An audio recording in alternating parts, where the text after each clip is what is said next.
A gente vai conversar agora aqui no estúdio do nosso Balanço Geral sobre este tema. É uma questão que nós estamos tratando já há muito tempo. Sempre temos algo novo, sempre temos algo a ser atualizado. Dessa vez, por unanimidade, o Supremo Tribunal Federal derrubou a tese de legítima defesa da honra para justificar a inocência de condenados por feminicídio aqui no nosso país. Isso impede que o argumento de que o crime foi cometido por razões emocionais seja utilizado para a defesa dos réus em crimes cometidos por homens contra mulheres. Essa decisão, obviamente, repercute bastante, muitos processos, sobre essa mesma questão também devem ser impactados e foi por esse motivo que nós convidamos hoje a advogada Manuela Borges. Ela vai ajudar a gente a entender aqui de forma simples, clara e objetiva o que isso significa. Primeiro, boa tarde, seja bem-vinda. Que bom que resolveu aqui bater esse papo com a gente, falar com as mulheres, falar com os homens, falar com a nossa sociedade sobre esse tema tão importante, doutora. Seja bem-vinda. Muito obrigada. Primeiramente, boa tarde, Valdinei. Boa tarde a todos que nos assistem. Realmente, é uma decisão muito importante e trazer esse tema para o conhecimento da população é de suma importância justamente por quê? Porque essa discussão no campo jurídico, ela não é recente. Ela já é uma decisão de anos. Aliás, é uma discussão de anos.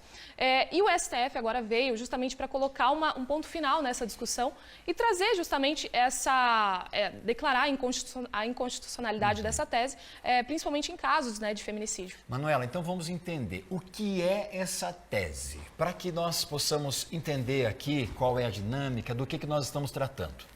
Em linhas gerais, principalmente em crimes de feminicídio, uma boa parte dos advogados chegavam no plenário e defendiam a tese da legítima defesa da honra, principalmente na defesa de homens que praticaram crime de feminicídio, justificando que, por uma atuação da mulher, por um fato geralmente causado pela mulher, um envolvimento, geralmente uma traição, alguma coisa nesse sentido, eles diziam que a imagem do homem teria sido manchada e, por isso, ele teria agido daquela forma.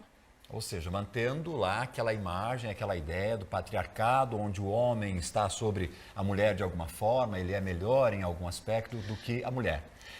Isso de alguma forma elimina essa ideia, esse machismo estrutural, juridicamente falando? Sinceramente, ainda há muitos passos para a gente dar, mas claramente o STF ele trouxe essa proibição, essa declaração de inconstitucionalidade e proibiu agora que essa tese seja levantada em plenário. Então, de certa forma, sim, a gente acaba indo para um caminho de superar justamente essa questão de dizer que a mulher é uma propriedade do homem, que a mulher ela deve aí proteger a imagem do homem propriamente dita, E caso não faça isso, então ela merece sofrer um crime, de uma magnitude às vezes exorbitante. É algo que justifique, Agora, isso na prática, como que deve funcionar? O que deve acontecer daqui para frente? Inicialmente, os advogados não poderão mais suscitar. Aliás, eu faço um adendo que não é apenas os advogados, o magistrado, a autoridade policial, nenhuma instância, ninguém mais poderá utilizar essa tese, nem as investigações, nada poderá ser conduzido dessa forma.